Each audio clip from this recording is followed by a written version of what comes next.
happening right now. Sonic Wave is there, it's getting lower and lower. Oh! Spot, they've stolen it! Malice have got the Baron.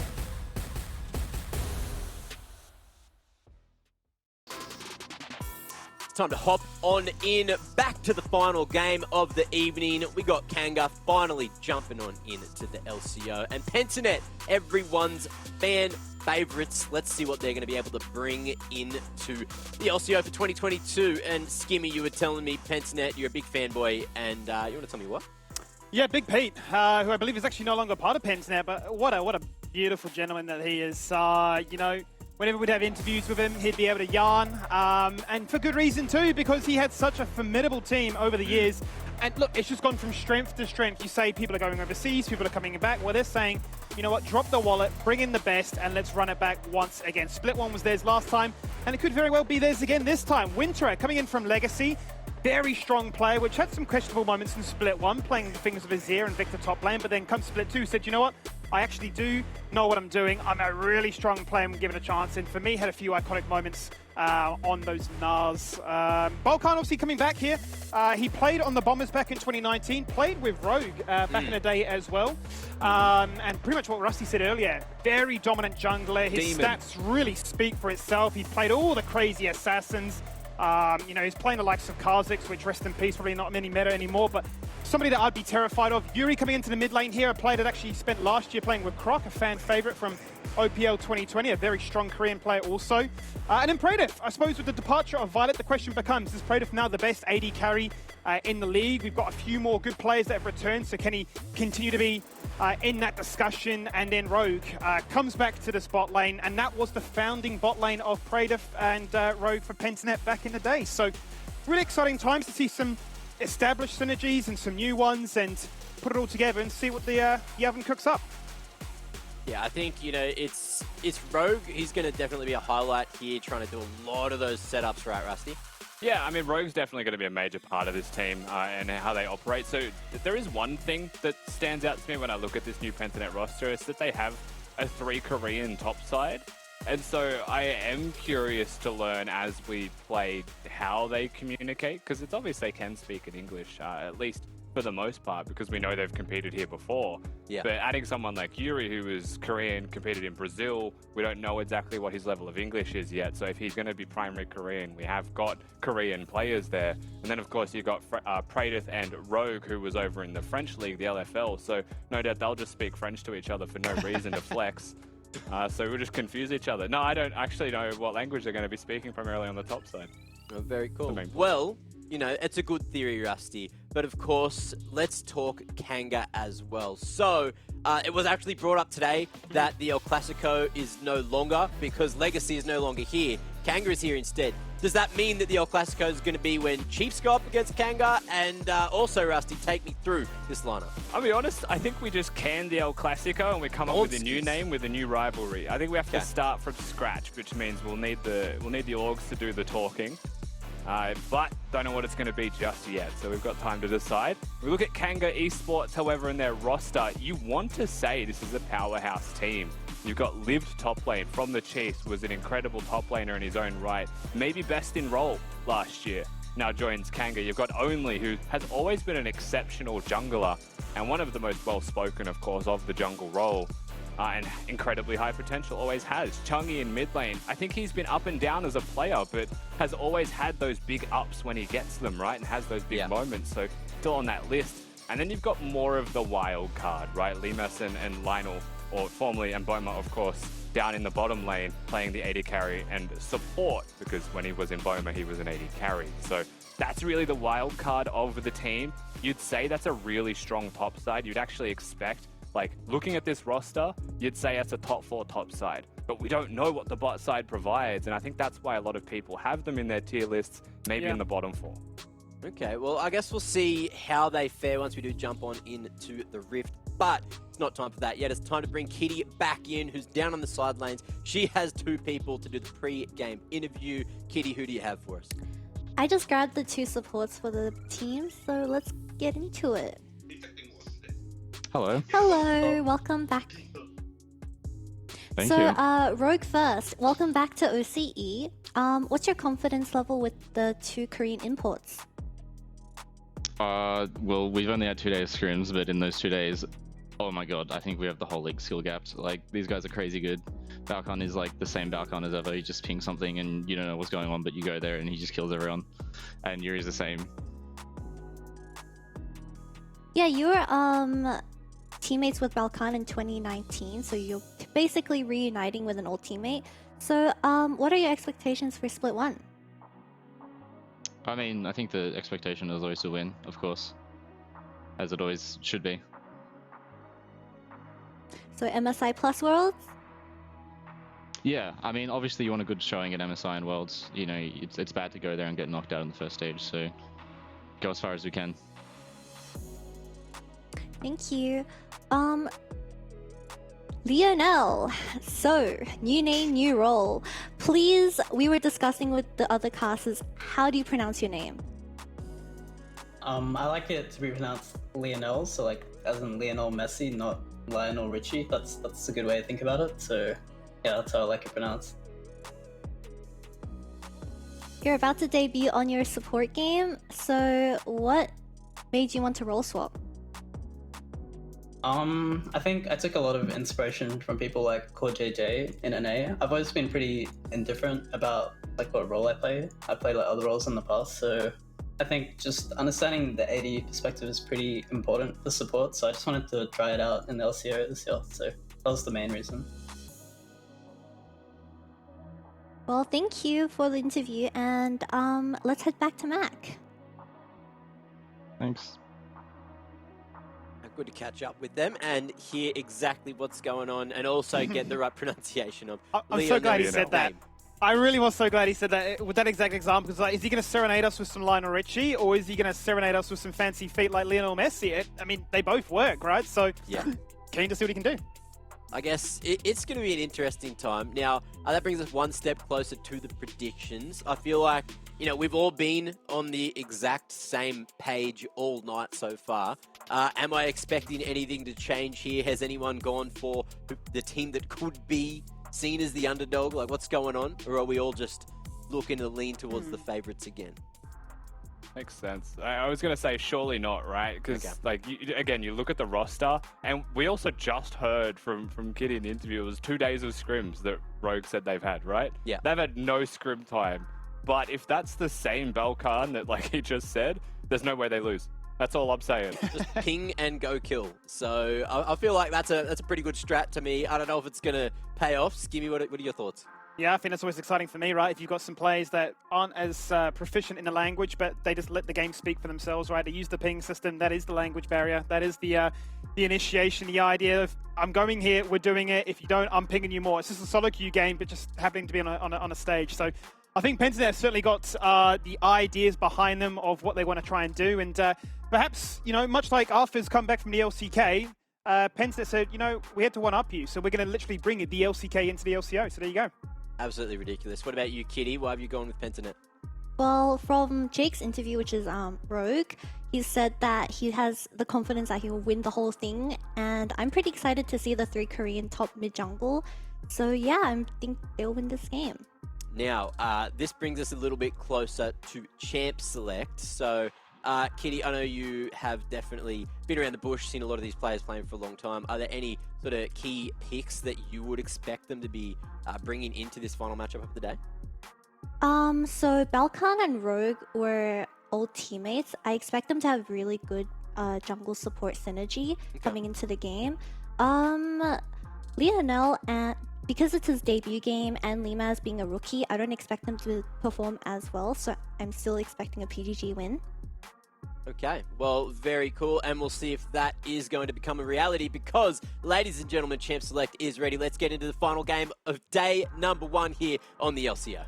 Fantastic. Thank you very much there, Mac. Let's kick things off with the final game of the night and get a chance to see what the newest org looks like in the scene, coupled with that of a very familiar face, especially to those internationally. Pentanet on the left-hand side going to get themselves first pick priority, instantly remove away this Caitlyn, which I think, like global trends have shown, has the highest ban rates. That's not going to change.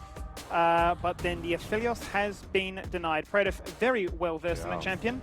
not going to be allowed to have it. Also, the Thresh going to be banned away this time, so it's not just the Aphelios. And it's funny because Rogue is definitely a Thresh player. Yes. It makes you wonder, you know, Lionel, his champion pool having switched from AD to support, just how deep it will be. Now, if you've been watching the OS in-houses, the LCOs, you'll know that he has been 50-50 between AD and support. And I think more often than not, he actually got support just out of necessity, right? Filled the role. Has a good Leona. I believe Thresh is one of his most played as well. You might even see something like a Rakan from him. So, and if you can play a Thresh, you can play a Nautilus. Nautilus is easy mode Thresh, just throwing that out there. And also note that, you know, again, was a Heimerdinger AD carry player. Like, there's no doubt that he can play and pick up support champions easy. If you can play Heimerdinger, man, and succeed, you can do it all.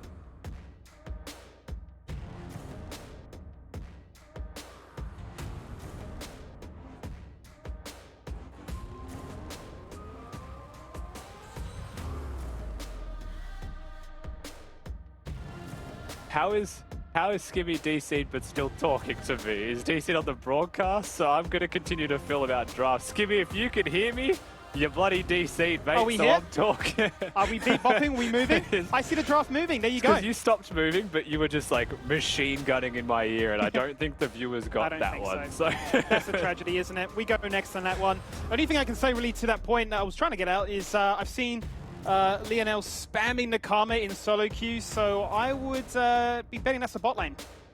Yeah, 100% that should be going. I don't think I've seen Karma not support in a long time now, actually. I mean, maybe we saw it once or twice in mid, but it's always kind of gone down there. And one of the cool things about the Karma, akin to the Lulu, of course, as well, is how it enables jungle champions. I'm a big fan, personally, of the...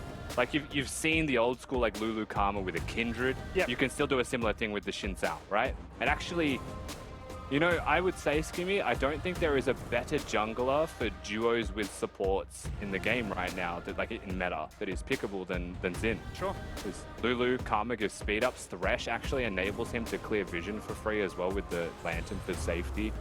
I think it's just a really insane champion right now, and a high priority for a reason, I will say, around the globe, as you're seeing the expected bans, just as we're getting into the 4-5 real quick here as well. A Diana first pick, I think it's pretty obvious you want to get rid of the combo of the Yasuo. Yep. And just get rid of the free combo at that.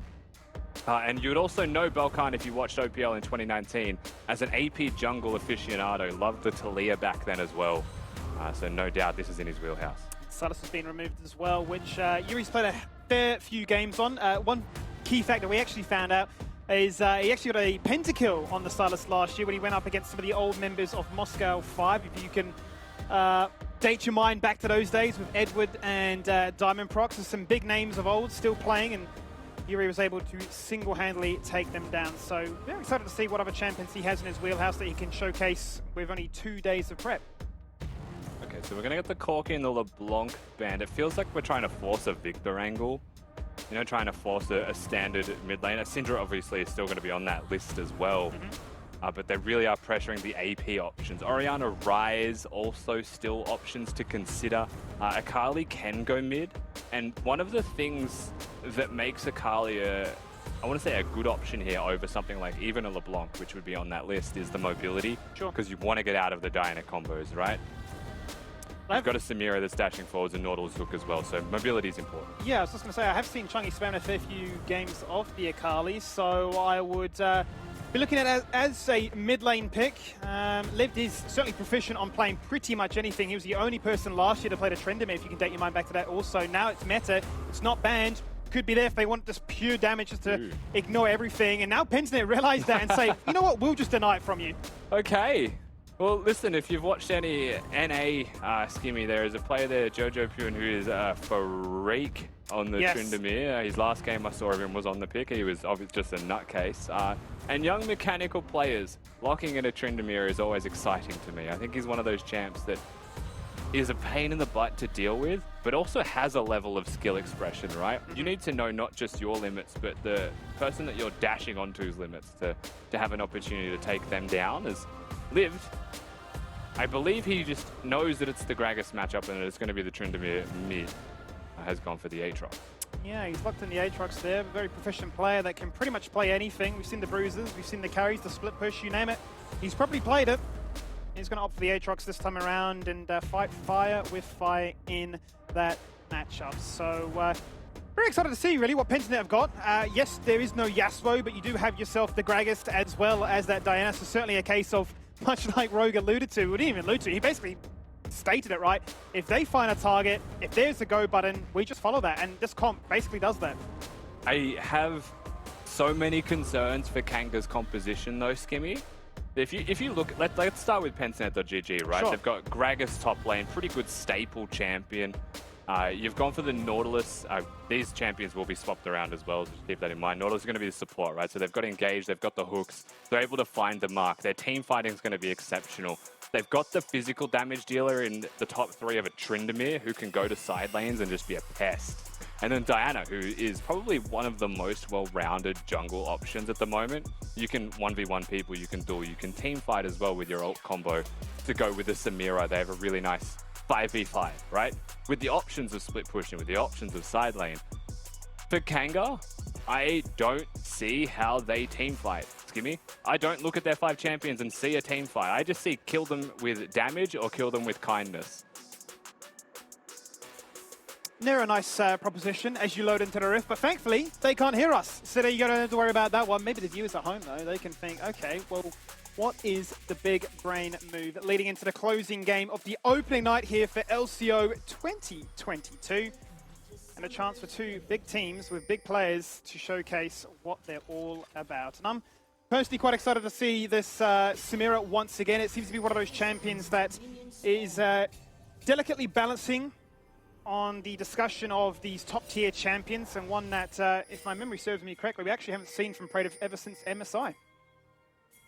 Yeah, it has been a little while. Of course, he was insane with it, actually, on MSI, but Samira copped a bit of nerfs. Just looking at Kanga right now, they're making some pretty good moves early. They have just found Winter. You'd have to flash to follow this combo up, though. He's just going to walk away. Yeah, not too sure about that one. Chongy's is going to play goalkeeper in the mid lane and prevent Yuri joining. Nothing doing. Now, I just want to quickly bring it back to the conversation on comps. Because I forgot we didn't have a coach interview, and I was giving space.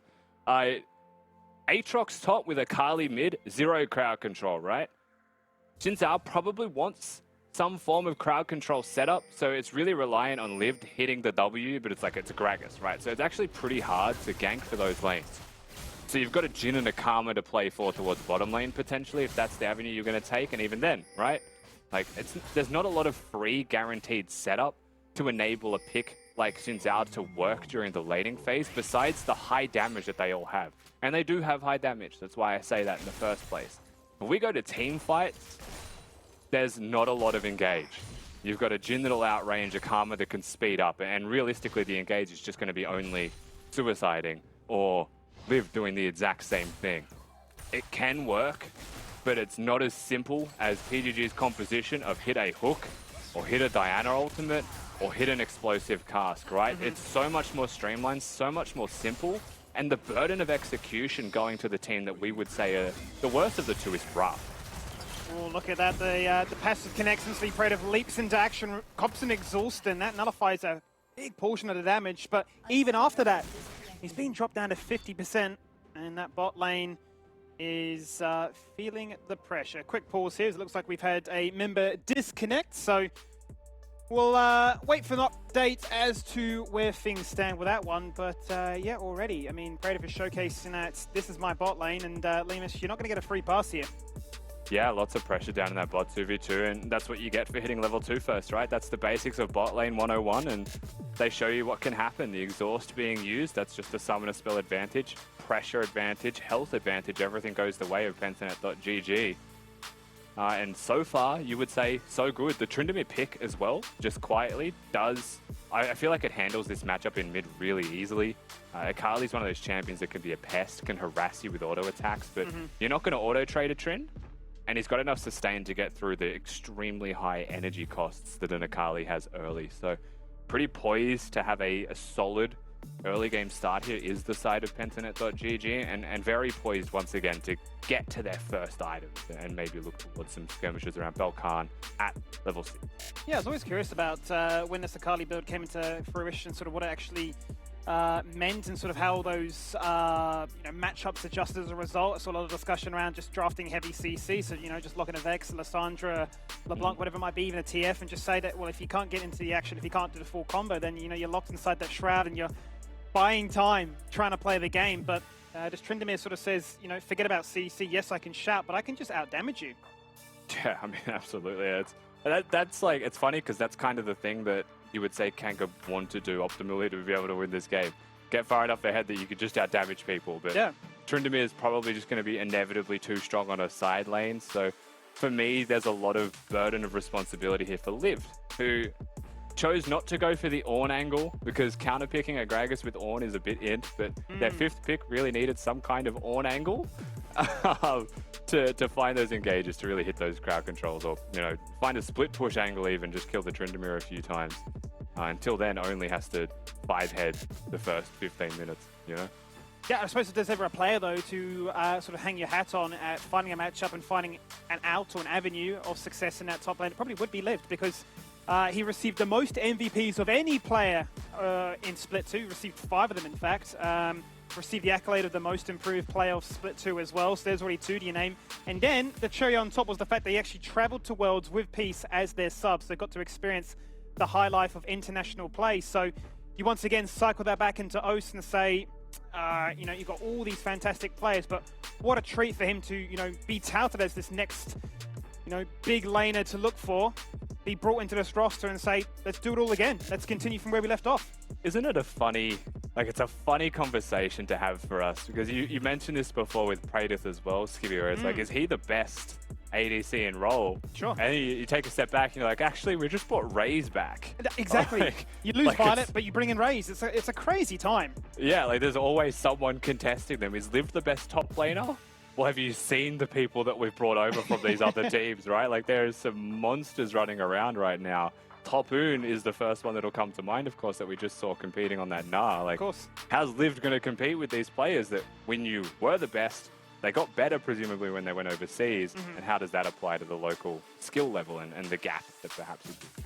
And all you can hope for as an optimist is that it raises, I should say, the region as a whole, that the scene continues to be as strong as it is, and we continue to get good performances overseas. We're this close to making it to group stages. I tell you what, one of these days we will do it. I will continue to wreck my sleeping pattern up at 5 AM, cheering them on as quiet as I can to not get noise complaints. Oh but my also, God, can it not be in Iceland though, just for 1 year? And just give us a tournament, man. It's the sleeping schedule. How good was it when we had Worlds in China? Actually, I felt like a human. I could actually watch it. So yeah, that was the best.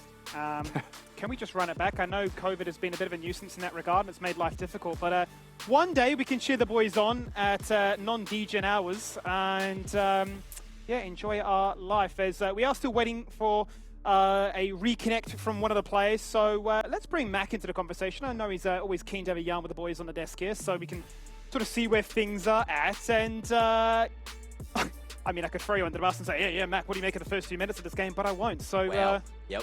do what you like, mate. There was heaps that happened. There was like 4 CS on the junglers, and I think that was probably just 2 camps. Like, who bloody knows? Now, what I was actually thinking when you guys were really hyping up Only was a lot of the best play of the games that we saw throughout the last split of LCO actually was Only. Do you remember like his crazy Jhin, like jumping into the Baron, going crazy, and a whole lot of Baron steals as well. This man is someone that you need to watch. But I have heard that the game is live and ready to go, so we're going to jump on back in, and I'll see you guys up again. Thank you very much. We've ascended to the Mac buff that's allowed us to get back into the action and continue from where we left off. And I suppose to top off his point about Only, how nice is it to see him still playing? Because there was a time back in 2020 when it looked like he was retiring from Order. Direwolves pick him up, he's back again, and better than ever. He's the doing B of Oaths. That's what I'm getting from that one. Wants to retire, has aspirations, has things to do, but the pool of League of Legends just keeps you coming back, doesn't it? Yes. Yes, he's still here. It's good to see him as well.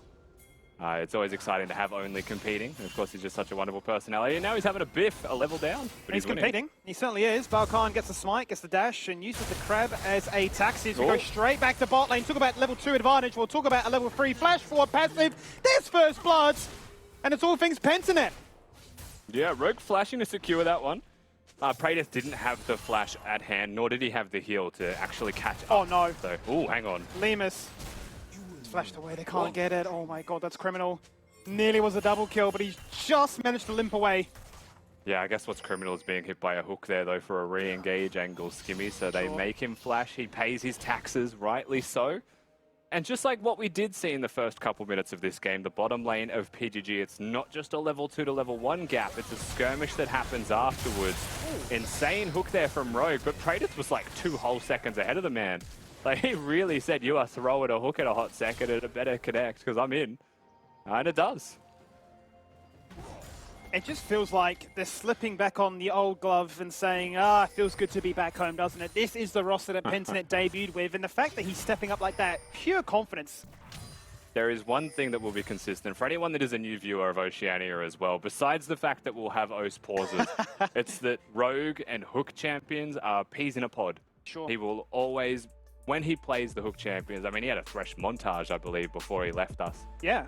Way back when he was a monster, so good to see that that hasn't changed, and that I mean, for all we know, it's been a level up his time that he spent over in France as well. And if you've seen the caliber of players over in the French leagues, by the way, Skimmy, my God.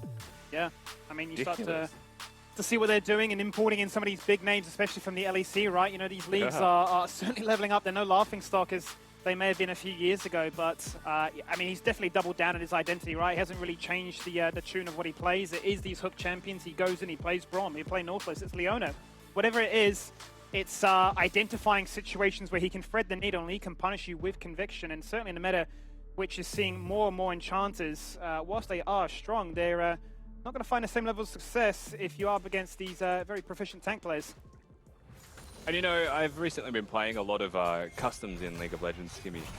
And one thing I've learned is how annoying pauses are for your ability to last hit minions. And it's so funny when a game pauses and you hear almost 10 people just sigh in symphony of, I'm going to miss that minion now and I am tilted. For some reason, it's not the pause, it's the fact that you've interrupted a flow of auto attacks that just tilts everyone to the moon. You just can't talk, you can't click, you can't do much. And that is the true mental boom. And he goes. Rogue knows that one to a T, punishes Lionel. Takes him out very easily. I mean, it's a very warm welcome down in bottom lane, isn't it, to the support role for Lionel? Very rough situation. Not only have they lost their lane, but I mean, a Hex Flash Nautilus hits an auto attack with a Dire in the bush, you are just dead. And you could see he walks forwards, which is the smart thing to do because it distances yourself from your AD carry. But nevertheless, it's another kill. And it is so much freedom for the bot lane of PGG to do as they would like, which can be Rogue roams to mid. Now, this has been spotted, but it's the initiative that they get. And it's free, right? There's no transaction, there's no cost that they will lose from that. Yeah, I mean, Lemus can't leave the bot lane right now. Lionel is only now just making his way back to that lane to assist. As you can see on the minimap right now, looking to try and play tailgate and clean out the vision that may have been put down in the mid lane to buff up Yuri. Continues to take trades with Chang'e, who has opted for the Doran Shield this time. As you mentioned previously, it's a difference between extra HP versus less regen. Really up to you, pick your poison. Wherever we go, the observers are forced to act quickly because it looks like all these laners are very keen to have a trade. Dragon. Where we want to go because the Diana's about to start that one. I think it just has a little bit too much priority in his bottom lane, so no real risk of this being contested. If they did, it would be so against the flow, it would be probably not worth it. And you can see only doing the smart thing, the gentleman's jungle maneuver. As he's actually going to go into the enemy jungle. He's going to deny one of those wolves as well to deny the camp, but he's going to take everything away. So don't be one of those guys, if you're playing League of Legends, that sees them go towards the jungle camp or the objective and says, can we fight this? And just kind of walks there. If you know you're not fighting it, just get some money. So only does the smart thing.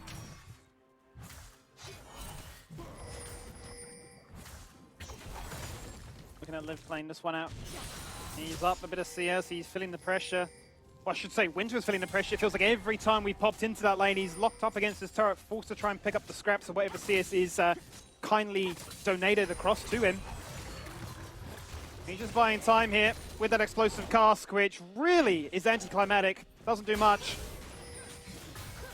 But the rest of his team are going to find success elsewhere. Look to invade, steal away a blue buff, which is nice. And that is Balkan who picks it up for the team to couple with that Chemtech Drake that we saw before. You know, one thing that we're not seeing, Skimmy? All day we've just watched Gragas lose top, you know? Where's the Graves? Where are the other top lane options? Where's the Tryndamere in top lane? You know, has Oceania decided that we can't play those picks? We can play GP, but we can't play that. We're seeing, I mean, we were seeing, I don't know if we still are to this exact day, but we've been seeing blind Graves top as well. That's one of the two main blind picks there with Gragas. Sure. And I would imagine, Skimmy, that Graves has a bit of a better time farming in top lane compared to the blind Gragas. I know that it's a comp thing more often than not, but I mean, you've got your Nautilus bot lane, you've got a magic damage dealing jungler. Just one of those angles that comes to my mind.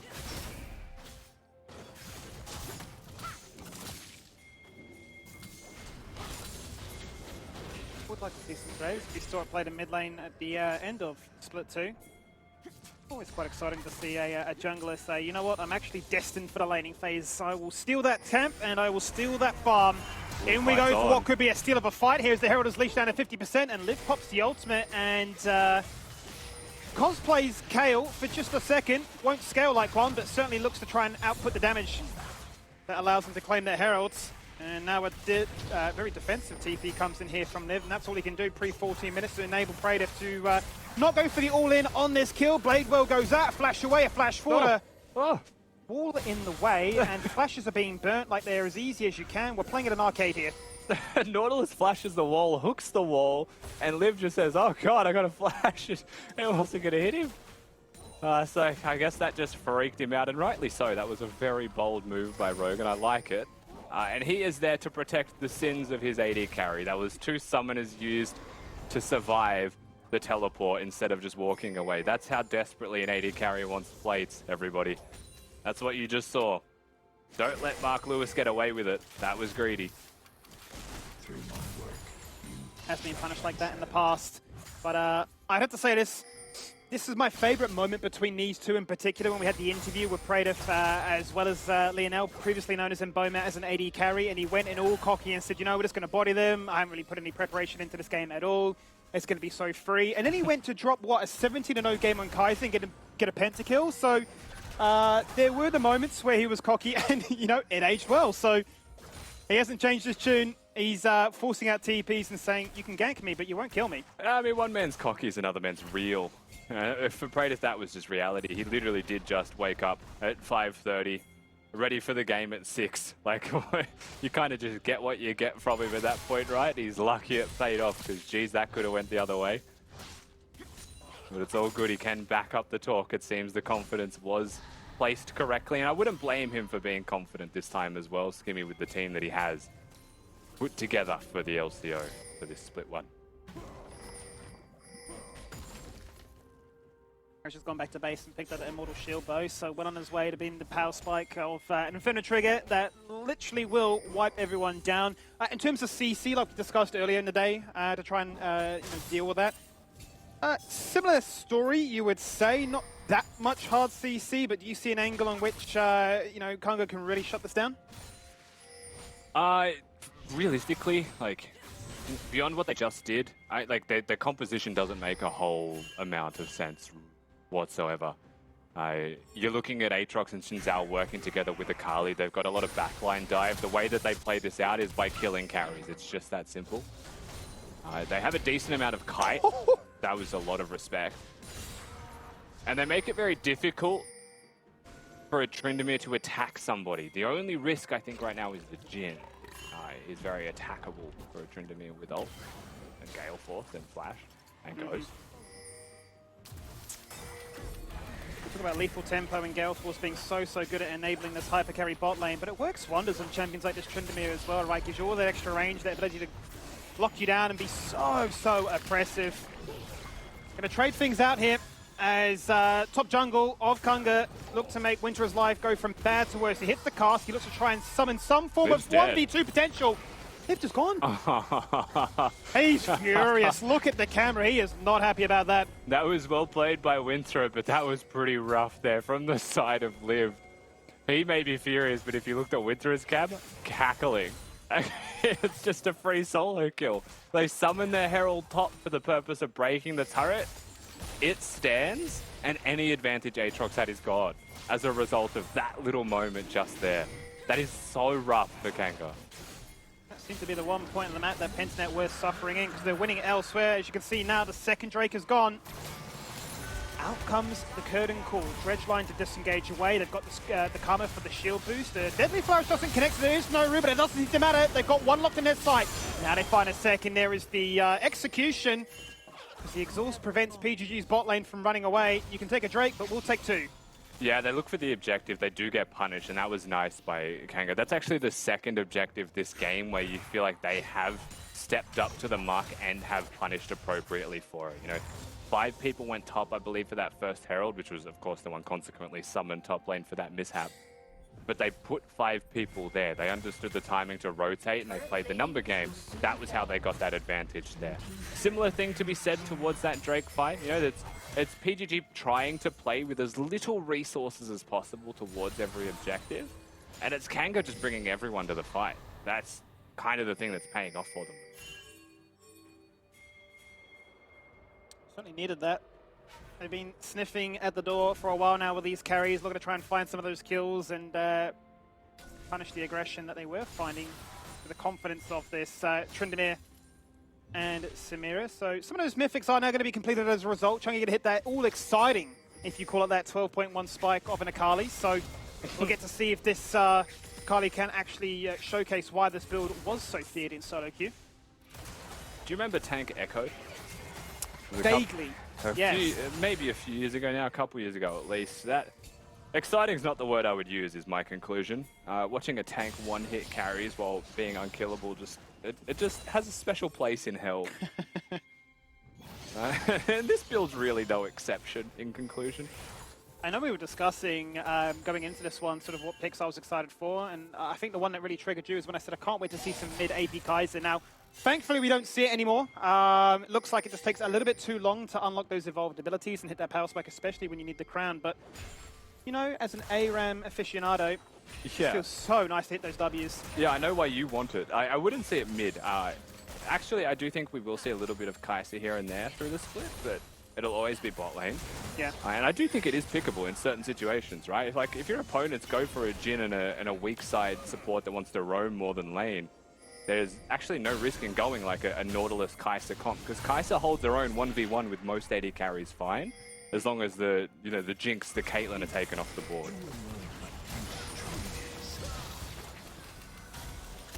Engage there from Only, flashing forward to try and hit that engage. You're going to find it. Curtain Call goes out. Braydev is locked out of position. Everybody's going to come together and block it. They're going to pay the price. They're going to fall on down for his crimes. Braydev still running. Rogue is already down for 10 seconds. The rest of PGG retreating. Only is on the hunt. Cutting off the angles. Not required because Lived picks up the double. Yeah, and if there was a moment where we said Winter is back in the game, Lived is as well. 2-1 now on this Aatrox. Has a lot of money that he's just able to pick up. And what to say other than classic Praetus. Just finds himself caught out of position. I mean, the catch was actually really nice by Kanga in the way they executed it, but still, a lonely AD carry caught in the middle lane where he maybe shouldn't have been, just for that one more wave. The lonely AD carry does get punished in the end, as you would expect. Well played by Kanga to get themselves something back. They are still 1,000 down, Skimmy, but they are fighting. Certainly are. We'll run it back once again. It's how it all started off. The blade well goes out, but it doesn't matter. The root still connects and just transpires from there. That is quite simply a Samira that should have flashed, but we're back. Fantastic summary there. 10 seconds and it's over. Back to live and, we're not living. Apparently, only falls on down. There's a second. It's a 1-for-1 trade so far. Both the AP Assassins on the score. Sheep Valkyne jumps in, but there is no Moonfall this time around. He's going to find the Crescent. He's going to find the Eclipse. He's going to find the Moonfall. He's going to find it all. He is literally living life to the best of his ability, and the Korean impulse show up big time. This Tryndamere is a little bit broken, no? It's just an easy teamfight victory for them up there. A nice flash follow-up on the spin as well. They're going to be able to push. Herald summoned also means they're going to threaten an inhibitor, to be perfectly honest with you. Anything happening on the top side of the map is gone. Lived, as much as he wants to get back to base and help defend this one, he still needs his allies alive. And you can see the damage in that last team fight. That's because it was realistically just a two-man affair. Valkyne kicks this one up onto Only. Keep your eyes peeled for Yuri's spin flash, because this was super important for keeping Valkyne alive, allowing the Triumph procs after this Zhonya's subsides.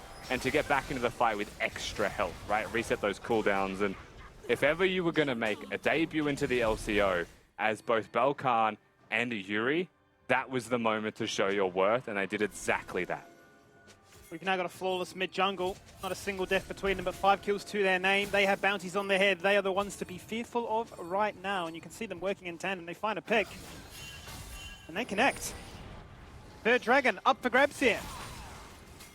Mountain Soul is what we're playing for.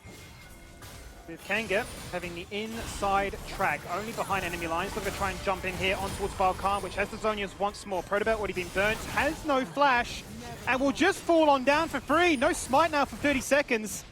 They're going to have to sacrifice this one, but this is almost, you'd say, a Trindamir's playground of just split pushing. It's just really nice decision-making by Kanga. I want to continue to compliment Only in particular. It feels like he knows exactly what his limits are in a game where the composition is difficult, but he coordinates the efforts. They find Balkan, they've acknowledged that the Trendamir is pushing mid, so a pick is a genuine pick, and they get Chungy over the wall, and this is going to be an Akali just quietly that isn't going to be like game number 1. Has farm, has 3 kills, and has actually gotten to that second item point where this tank build starts to become a menace to deal with, because there's meaningful...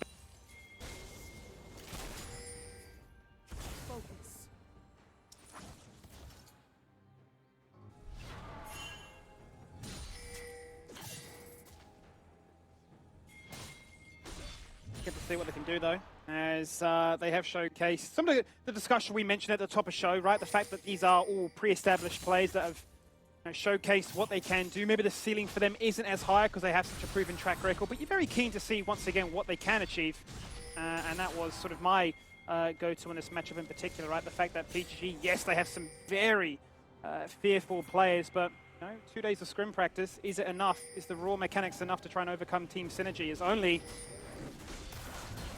to be careful here. He knows that the entirety of PGA here has to sacrifice their red buff, but no, decides to go in, has everything available. Crescent Guard nice and early on. Can he find an angle for the rest of his team to collapse? The blast cone, which is absolutely griefed Rogue. The team runs away, and he is furious. And that was a nice blast cone. That was a nice play. It was good for the rest of the team, but look at the support's life for Rogue. And Yuri actually looking with the mocking shout. Certainly has the ghost available. Now he pops the Undying Rage. Oh, He's there! He couldn't pop it! He didn't expect the burst! Liv has taken him down and said, if you can one-shot, I can too. And you can tell by his facial reaction there that even he's a little bit shocked. That is rough. That's definitely rough for the mid laner of Pentanet.gg. It's the one mechanic you have to be finger on the pulse for. But I don't know if anyone expected that much damage to come out of them so casually. It was a cycling of cooldowns from Liv. Those are really hard to track cooldowns on a champion like Aatrox as well in the mid-game portions of the game, because the cooldowns kind of go from quite long to non-existent. But nevertheless, he dies. And once again, we continue to hold hope for Kanga. This comp that I'm struggling to really find, and it may just be me, there may be some secret sauce here that I've completely missed. They're finding windows that I didn't think existed.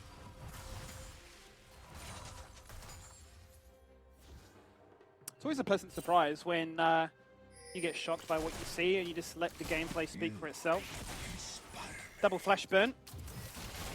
As Rogue looks to be quite out of position with Liv looking to try and engage in the river, inviting himself into the opposition's jungle quadrant. Between himself and Chungy's Akali, they are the most fed members, and like you mentioned, this Akali really is going to be a bit of a powerhouse that can certainly jump in and say, well, this Tryndamere can one-shot, I can too. We have some survivability, but mine's a little bit clear-cut to operate with. We're starting to hit a point in this game. It's actually pretty funny to watch how this progresses. That was so BM from Traders, just as an aside. Use his W just to stop the dancing grenade. Nevertheless, the point that I'm excited to see, Skimmy, is we've got a bunch of fed bruisers. So we have, the Kali that's pretty tanky and Aatrox that's pretty tanky. Not the easiest champions for a Diana to kill, to be honest.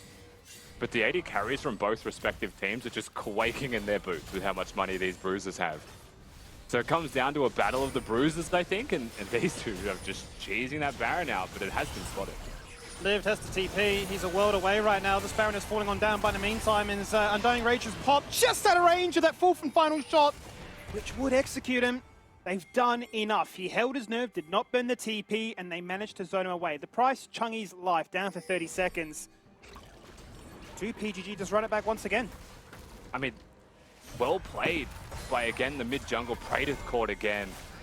Might just try and catch them on that mid-wave instead as Liv jumps in. He's isolated from the rest of his team. The Sturk gets popped. He's so tanky, but not enough. Inferno trigger instead. A CC there to interrupt. They're looking to try and take out Limas. A flash from Winter. He misses the body slam combo. Doesn't matter. He gets rooted. He burns the blast cone. And there are no flashes in the vicinity. A body slam is nice. Balkan can flash over the wall. He doesn't need to. He's got mobility. He takes you down.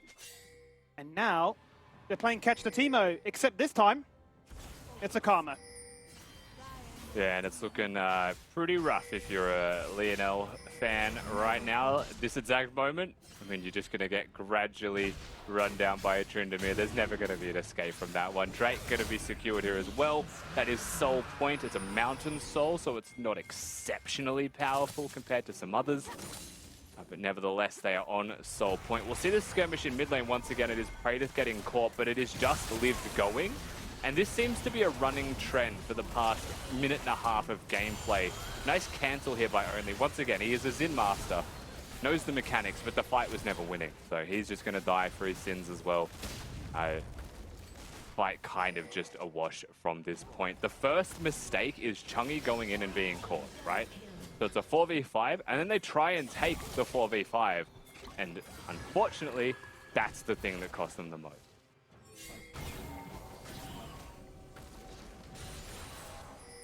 It's been such a close game to round out this nice. Oh no, Chungy's just going to phase check. Don't worry. It's a tank. But I mean, this gold lead hasn't really been a big talking point, you'd have to say. Yes, it's 4K right now, but never really felt like one team's had a huge snowballing advantage. You could argue that PGG have had moments where they've looked to be the stronger team. Maybe the scoreboard would represent that, but...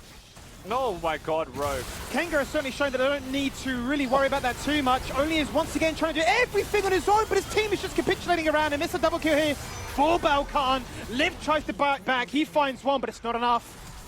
Because this guy literally is a demon. The Korean imports, welcome to Australia, farm all those kills. I don't think Rogue said a single word of a lie when he said it's been 2 days of scrims, but my Koreans are just nuts. Like, look at them go, man. 9-1, 4-1, the Tryndamere, the Diana, the carry champions at that skimmy.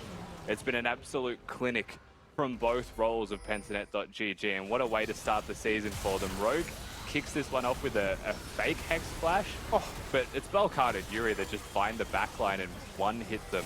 We said this could be a battle of the bruisers, but I didn't get to finish my sentence where I feel like if I was a bruiser and I had to choose between Akali or Tryndamere, I would rather be Tryndamere. And Yuri, insane. Certainly was insane there. The consolation prize being Praedyth that fell on down. Rest of the team, though, living at their best life. Quick shout out there also to Winter that landed a really nice explosive cast on the flank to allow that Moonfall to be as quick and as explosive as it was for that quick double kill. Absolutely. It was a nice Gragas ultimate. You got to give him that one. Had a couple of nice ones this game as well. The free kill in top lane. Sure. Joe would be quite chuffed with that one, but it was also about like the way that the minions dispersed from his use of the ult. It's the little things, but Gragas enthusiasts are very different to Gragas players. 2-level leads. This Tryndamere is just looking for the kill. You're gone. It does not matter. No flash, no ghost, just a Gale Force. No need to worry about the Navori Quick Blades, because he's getting the resets that he needs already. Mid lane is soon to fall on down, but a fight's going to break out just before that. 2 kills found just as quickly as you like it. The mid turret's gone. Chungy on the flank, trying to buy a time. Predator says, I'm not interested anymore. I'm just going to go for the win. You can disengage away, but you're going to take too long to reset back to that fountain. He's going to go gold in his Balkan. They're going to take down one turret. They're going to take down a second at 27 minutes, and they say, we are the team to watch. We are the team to fear. We're the team to get the victory. And I mean, what can you say about a game like that from PGG? I think they're in a house together. They've had a... He's got the way. The king. Ooh, check out those biceps. Easy money for the Gragas in the top lane. Winter always had iconic post-game moments. No surprises, we'll see that today. Big dub from them. It was shaky in the middle though, Skimmy. It's so hard to formulate a serious sentence when this is going on behind them.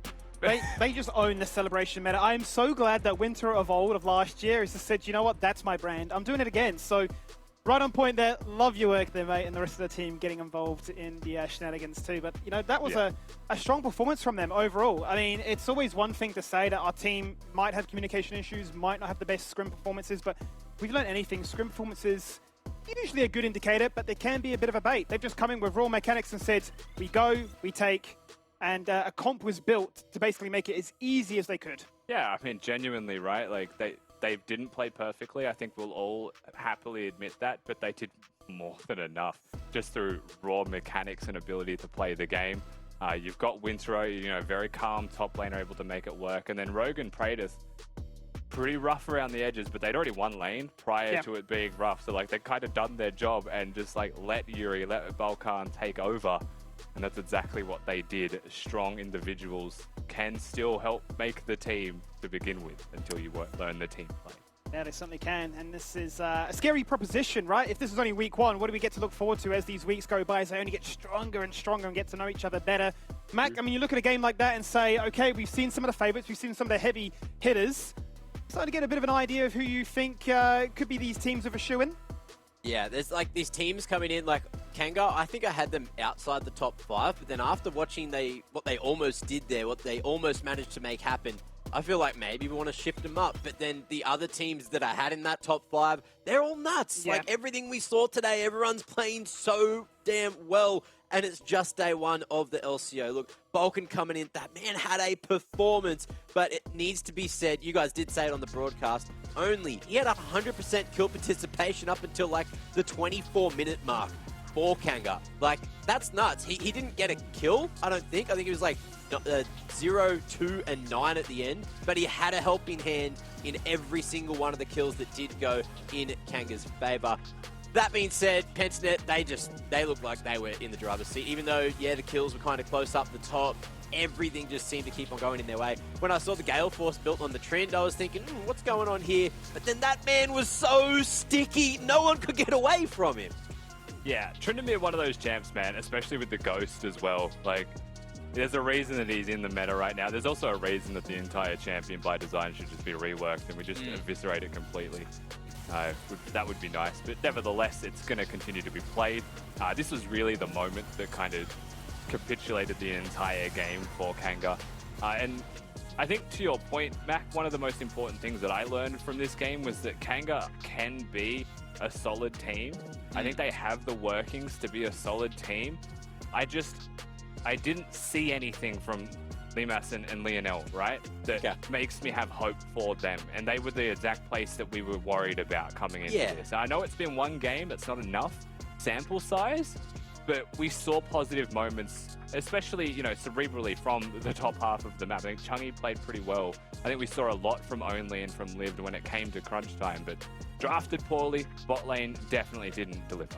Well, top side was that strong side, and, you know, when Lionel was Mboma on that ADC, when he did used to play for Chiefs, he was always on that weak side, so I'm not sure if that's going to continue, except he needs to be a bit more mobile as that support though, right? Like, coming in, playing the Karma, he was around the area, he was going for a bit of rotations, but it just didn't seem to work as well as what I remember him playing when he was on the Chiefs, so... yeah, it did seem like that was the weak side, and they do have some stuff to work on, but strong side, top side... I can get behind that. But someone I can get behind, of course, is Pensnet. They played astronomically, and this is what we heard could happen. And with just the 2 days of scrims looking like that is a dangerous prospect, Skip. It's terrifying, right? The fact that you can just come in here and publicly state, you know, we haven't practiced. You know, we are just that gifted. We are just that blessed to play at this level. So that's why I said before, you know, if you give them a bit of a time to refine themselves, get ahead of the meta as these patches come on forward, they get their own grasp and their own take on what they think works, form an identity as to maybe shifting the power balance. Maybe Predator isn't the main man anymore like we tried to see him be last year. They can look to say, hey, you know, Balkan and Yuri, you guys just do your thing. We'll go on your command and let you play the game to the best of your ability. I don't know what they're going to do, but you have to put faith in an organization like this. They've won the championship before. I'm sure they know what they're doing. Well, I'm sure we can have a chat with someone who is going to be able to get some insight for us. That's Kitty, so let's bring Kitty back into the conversation. Hey, and Mac. Kitty, who do you have down for the winner's interview? I've grabbed Winter from Pentanet, so let's head to Winter. Hello.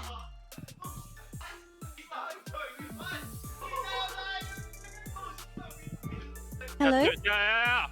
조용히 해봐. Winter? Be quiet. Okay, I can hear now. Can you say it, please? Hello. So you were the king of interviews from last year, so let me chuck you a few questions. What do you think of Yuri and Balkan joining LCO? They're absolute machines. I'm really happy that I can play with them together. Like, they should be in like LCK right now, but I'm really happy that they're right here in PGG. They've definitely got potential. So you guys did have a really good start from your solo laners. They all performed really well. Who do you think are the top 3 teams for the split? Chiefs, Order, and Dials. I think they're the top 3. PGG. Well, PGG. Yeah, I thought you would put in PG and PGG. Yeah. Wait, it's okay. So you guys obviously are having a celebration in the back, so I won't delay that any longer. So have fun, and we'll head back to Mac. Cheers.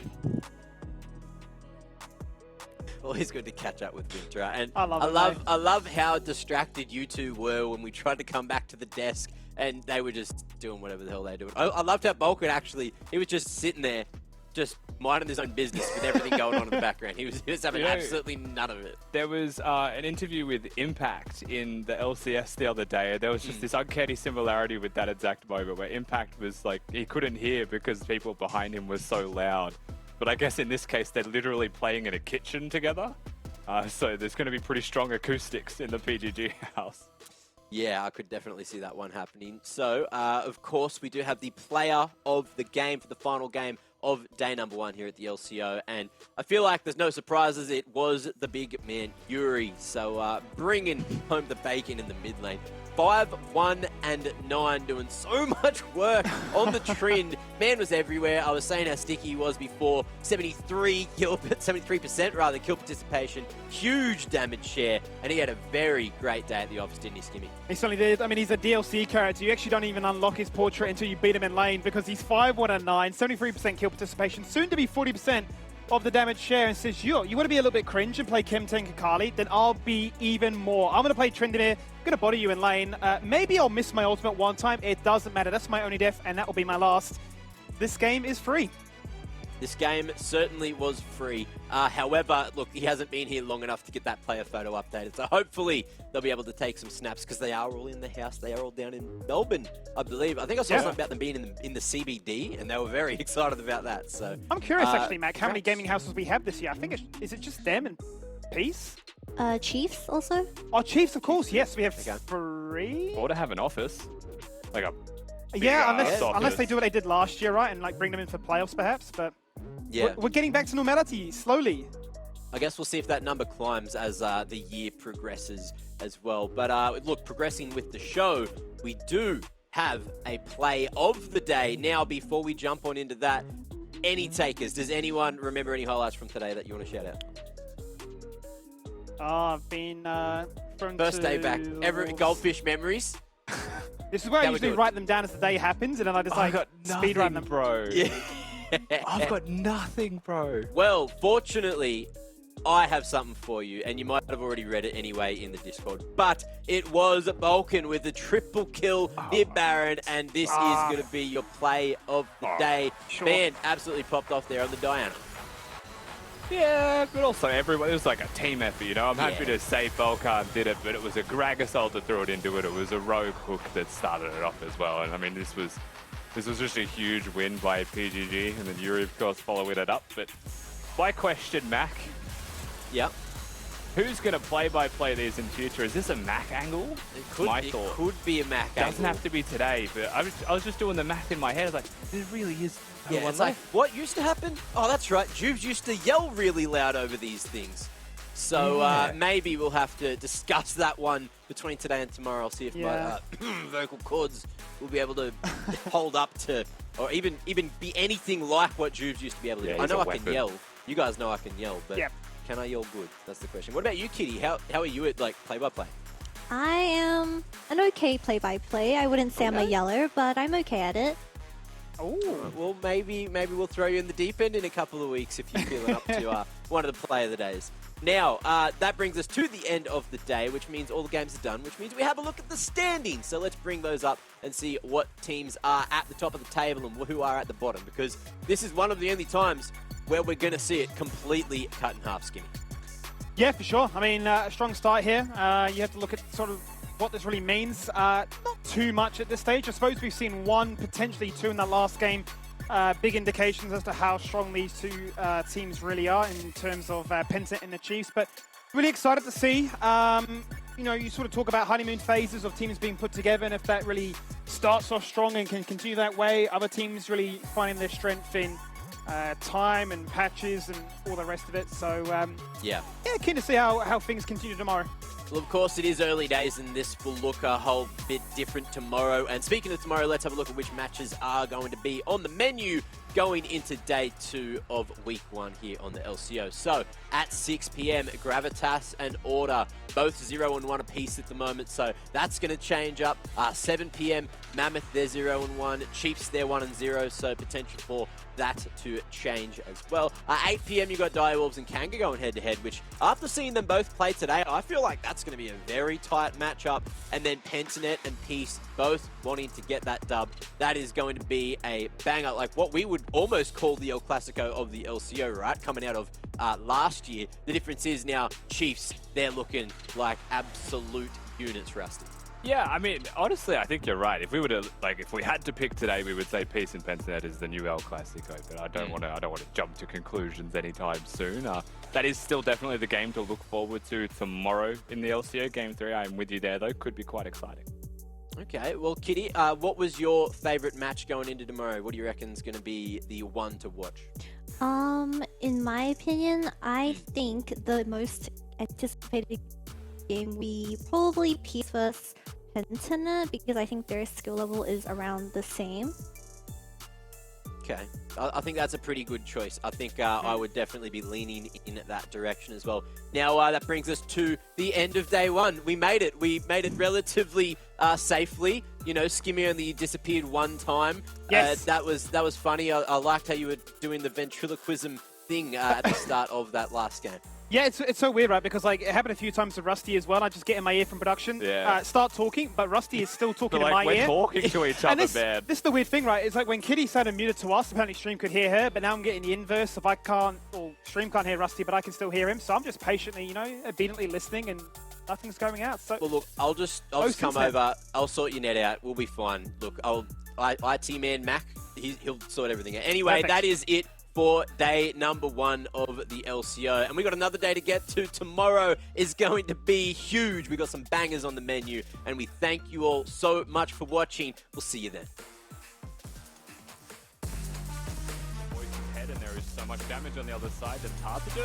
Herald summoned after shot, Pod, Rocker in trouble, forced to flash away, won't change the tune, falls on down all the same. There's the Cataclysm. Here comes the hero's entrance, one flashes out, but Chaeon comes crashing down. 2 kills found from both the carries here of Mammoth. That's what they so desperately needed. A double kill for Lisa, turning this one around, flashing forward and pouncing with the swipe, turning around with the spear. Burger flip teleports coming in. This is a hook angle. It's a 4v5 about a jungler. Appy just comes in and explodes onto the map. Mayfart in trouble, gonna fall on down. 3 kills as quick as they come. Any form of control, at least on the back foot, to run into your jungle and fade check isn't as easy as said. There's Vixbert jumping in aggressively, hits the ultimate, doesn't even go off. Now to look for the pick target. Dudjung has found Gudo in his sights, jumps in, flashes out, sees the sonic wave, and there's the kick. Spoon-fed Thomas Shen. How do you like them eggs? There's an 80 carry, he's gone. There's a double, and that is an ace. What is required of anything aggressive? Much more the opposite. Wants to run away. Gudo instant flash, kick back into the lane. Hello again. Back-to-back deja vu. He don't miss.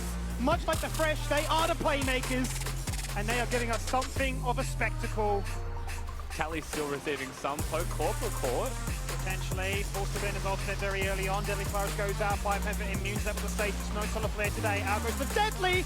Oh, it's a Deadly Moonlight Vigil. He finds the kill. Now Tapoon goes in 1v4. Knocking on the front door by the wall, but survives because he is an arse. In Mega, too much health.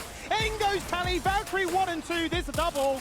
But it instantly gets punished there by Puma. Burns the cleanse, hits the flash, runs away and says, where is my team? I'm dead. It's an ace. The stronger team.